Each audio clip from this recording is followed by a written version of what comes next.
Yo, so we back in here for another edition of F-ya-Motha, and that I had to actually address this. As y'all know, and y'all fucks with me, y'all know that there is no Jay-Z slander on my channel, right? Now that's not because I'll be glazing them, because I don't. But I am a hip-hop head, meaning you just can't say certain things. One, if you're not of a certain like age range. Two, if you don't have good taste in hip-hop, meaning non-black people and even black folks, if you are under the age of, I say 30, I wouldn't even say 30, if you're under the age of 35, there are just certain things that you can't say about Hove. It's because, one, you didn't live through it. Two, you probably don't listen to his music. Three, you have no taste in hip-hop whatsoever. Like, you probably like Trippie Redd or Lil Uzi Vert or Lil Yachty. Like, you have the shittiest taste in hip-hop, meaning there's just certain things that I'm just not going to allow, because as a hip-hop connoisseur, what it means to love hip-hop and like know what hip-hop is about, it's not that. I heard a dude say, and he was about 31, he was saying that, oh, I listen to music, I don't listen for the words, I listen for the vibes. That right there, you are erroneous, to say the least, if you just listen to hip hop because you like the damn music, the sound of the damn, like, that's trash, right? And it literally shows that you are like, I don't know what word to say, because YouTube be fucking with me. You're an imbecile. You don't have good taste in hip hop. So I'm just not going to take you serious, because like a lot of people like to think that hip hop is just like listening to the beat. And unlike other forms of music where the vocals and the words necessarily don't take precedence, you can listen to the music. When it comes to hip hop, the voice is actually the music. The instrumental that they're rapping over, it's a backdrop. It's not necessarily it's not the main event of the song. And once upon a time, it used to be the DJ that actually worked in concert with the MC. So it's the voice of the MC that is literally the music, right? It's a rhythmic sound of the voice that the person puts together, orchestrates a barrage, for lack of better words. I'm kind of distracted right now. It's like using his voice in unison with the music and everything, right?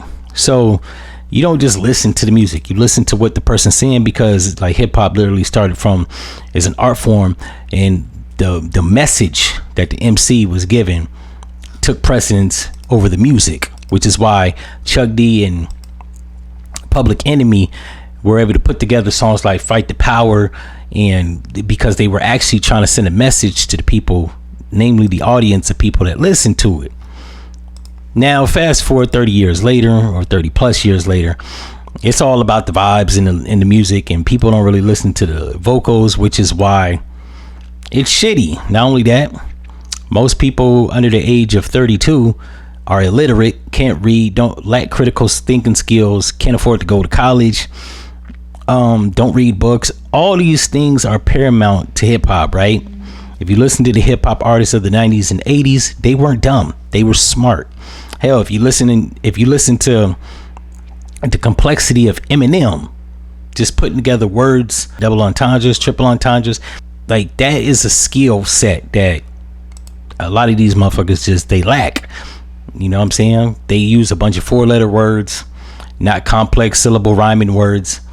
They don't read books, so they're kind of like, for lack of better words, they're dense. But in any event, I had a whole bunch of people. I seen this post right here where somebody said that I can't name 5 Jay-Z songs. To like, if you like hip hop and you can't name 5 Jay-Z songs, you're kind of slow. And Jay-Z ain't no slouch when it comes to the mic, so I had to defend him, because while he's not the best rapper of all time, He is the Michael Jordan of rap, meaning there is nobody like he is the emblem and the symbol of rap. He started this shit, right? Now, NWA started gangster rap. Ice Cube started the narrator rap. Tupac is created the thug personification of rap. Bone Thugs and Harmony gave artistry to rap music. Snoop Dogg gave the pimp feel to rap music / the gang member association to rap music. I could keep going on. LL Cool J started the pretty boy / tough nigga whole thing. Whoever you see that's a pretty boy that can rap, you know what I'm saying, but it's tough, and we ain't talking about Drake. LL Cool J started that. So with that being said, since Jay-Z is the Michael Jordan of rap, meaning, yeah, while there are other rappers that can rap just as good, like Nas, AZ, Big Pun, Biggie, Jay-Z was actually the one that actually was more well-rounded. Biggie had songs for the streets. His songs for the women, while they were dope, they were contrived. Jay-Z songs for the women, literally more believable. His club bangers, a little bit more appealing. His hood tales and anthems, he was a little bit more slick with it. Biggie lacked the range that Jay-Z has. Nas, he rapped street stuff, but several other artists, including Jay-Z, have called him out to not being as authentic when it comes to the streets. So he lacks that. A lot of people can disagree with Jay-Z about the streets or him coming from it, but that's just that. It hasn't been like contested, proven, confirmed. Do I think Jay-Z lost 92 bricks and got away with it? No, that might be an exaggeration, to say the least. But he's well-rounded. Just like Michael Jordan wasn't the best basketball player, but he was the most well-rounded. He could pass just as well as he could shoot. He could assist just as well as he could dunk. He could dunk just as well as he can shoot. He was the epitome of a well-rounded like basketballer. So Jay-Z, right? He has appeal, he has lyricism, he has delivery, and he has sales, right? Now, selling records doesn't necessarily make you the best. However, it is a category that like is a contributing factor. And you could be the dopest nigga like cannabis, but if you can't sell records, it don't even matter. Even Nas doesn't come close to when it comes to selling records like Jay-Z does. While he has sold records and went platinum, Jay-Z got 14 records that have gone platinum, meaning that's an impressive feat. Now, we don't know if he was payola or he bought the records back in the 90s. And anybody that says he did, unless you can confirm it, it's just urban legend. What we do know is every record that he got, while some of them are lackluster to say the least, they're better than your current rapper's best record, right? Meaning Jay-Z's first record is probably better. And when I say first record, I don't necessarily mean now, you know what? I will actually do that. Reasonable Doubt is a better record than Future's debut album. Reasonable Doubt is a better record than Uzi Vert, Trippie Redd, DaBaby, Lil Baby, Lil Wayne. A lot of people were saying that Lil Wayne could go on the verses with Jay-Z, and the reason that he can't is because Lil Wayne's first record, what was it, Lights Out or The Fireman or some shit like that, right? I think it's Lights Out, right? It's not better than Jay-Z's Reasonable Doubt. Give a fuck. Nas's first album arguably could be as good as Jay-Z's first album with Reasonable Doubt. Now I've listened to Illmatic and I've listened to Reasonable Doubt. While I like Illmatic, I like Reasonable Doubt better. It just was a more masterfully put together album. Now you can say it was written, or Nas is like, I think that was It Was Written. You could say his next two albums were better than Jay-Z's Volume 1, Lifetimes of Sean Carter. You can't say it was better than Lifetimes of what was it? Hard Knock Life, Volume 2. You can't say it was better than that, right? They're just, and then after that, let's be realistic. People were saying, whoa, when was Jay-Z ever? Then when did he have a hot moment? When did any rapper have a hot fucking moment? Let's be realistic here. Everybody was saying Lil Wayne was hot or DMX was hot. DMX was hot, but he wasn't the only hot nigga in 1998. Juvenile was hot. Arguably probably hotter because he sold 9 million records. 99, Ja Rule sold as many records, right? What else? People like to say Biggie and Tupac was hotter than Jay-Z, right? But Biggie was hot. Wu-Tang sold more records than Biggie. You know what I'm saying? Once again, Biggie was hot. Bone Thugs and Harmony sold more records than he did. So it's not like, even with Tupac, his first 3 albums were lackluster. First album didn't even go platinum. It went gold. I probably went less than gold. Let me take that back. It was 225,000, right? So even Tupac's first album wasn't that hot. Strictly for My Niggas, if I'm not mistaken, just recently went platinum at the time and went gold. I think the only rapper that you can actually say had his own year and own moment was LL Cool J in 1991, unless you want to put him up against or 1987. And subsequently 1991, unless you want to put him up against Kid and Play, but I don't think that's gonna hold up. So to say that when was Jay-Z ever hot? I mean, arguably 50 Cent was hot in 2003, but there was Nelly in 2001 too. That was just as hot. Eminem was just as hot from 1998 to 2004. So it wasn't like even 50 Cent had his own solitary year. No rapper has been hot by himself without other rappers selling records and having their moment. So we can knock that shit off. You know what I'm saying? People were saying, well, when was Jay-Z ever hot? Jay-Z didn't heat up till I would actually arguably have to say until 1998, right? He dropped Volume 1, Lifetimes of Sean Carter in 1997. I think it went gold. He dropped Reasonable Doubt in 95, which I think went gold.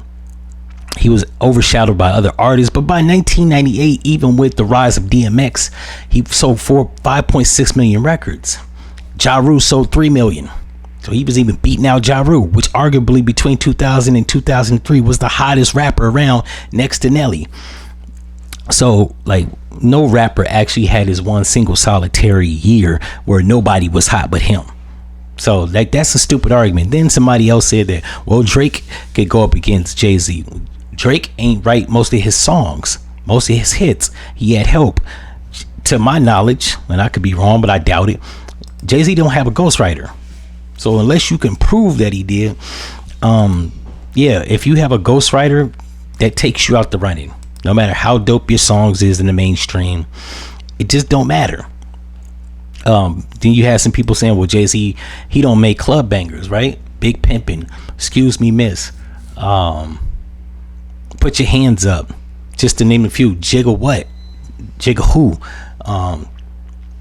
or Can I Get a What, I guess however the song is titled, right? The Blue Streak soundtrack feature album or feature song was actually like played in the clubs. So like, what are we talking about here? I think you could make the argument with reasonable doubt that he didn't have any club bangers, right? But by the time, not even that, I forgot to mention with the Black Album, 99 Problems, club banger, Dust Your Shoulders, the song Crazy in Love with Beyonce. It's a club song. People were dancing to it in the club. I was there. Yeah, like what the fuck we talking about? People acting like Jay-Z isn't well-rounded. He don't got club bangers. He doesn't write his own record, or he doesn't have a ghostwriter, so that eliminates Drake. He was hotter with his first previous records than Lil Wayne was. That it eliminates Lil Wayne. He never was hot any solitary year. Well, that eliminates anybody else because no one actually had the solitary year. And what else? Not only that, he has 14 platinum records, all of them having either number 1 or top 20 hits on them. That eliminates everybody. I'm not even gonna mention the Grammys because I don't like to do I don't like to do circle jerks when it comes to like awards and accolades and shit like that. But that's why Jay-Z would like said that nobody could stand on stage, because like realistically speaking, nobody can stand on the stage with Jay-Z. I mean, they could try. Yeah, Lil Wayne could, right? But unless you're a diehard Lil Wayne fan, that's not gonna go that long. Nas, be realistic here. I love Nas, right? Thief's Themes, New York State of Mind, If I Ruled the World, Hate Me Now, the song with Genuine, Hold My Ice, or whatever the hell, was a whack song in my opinion. Hell, even if you want to take a song off of the Distant Relatives record he got with Damian Marley. Let's be realistic here. Even Nas can't really like stand on the stage with Jay-Z. He get washed unless they play Ether and then it's a rap. And that's probably the only person that can actually stand on the stage with Jay-Z. Not Lil Wayne, not Future, not Drake. None of these young dumb motherfuckers could stand on the stage. Nobody that's under the age of 36 can stand on stage with Jay-Z. I'm just gonna put that out there. Now, if I had it my way, Ja Rule would actually be on the stage with Jay-Z. DMX, arguably, if he was still alive, could be on the stage with Jay-Z. You can't even say Nelly, because while he had 3 platinum records, one of them being Diamond, I think he only had like a handful of like hits as it pertains to like he didn't even have a long range. I think Nelly came out in 1999, 2000. I think he cooled off by 2004. So we're talking about he had like a 4 or 5 year reign. He wasn't even, after 2005, it was the Jeezy era. And then subsequently 2007 was the Rick Ross era. Nelly ain't been hot in about 25 years. So we could cut the malarkey. Now, those are just my reasons why Jay-Z said what he said. I'm a Jay-Z fan, but I also know hip hop. If you disagree, leave it in the comments. If you agree, leave it in the comments, and I'm out.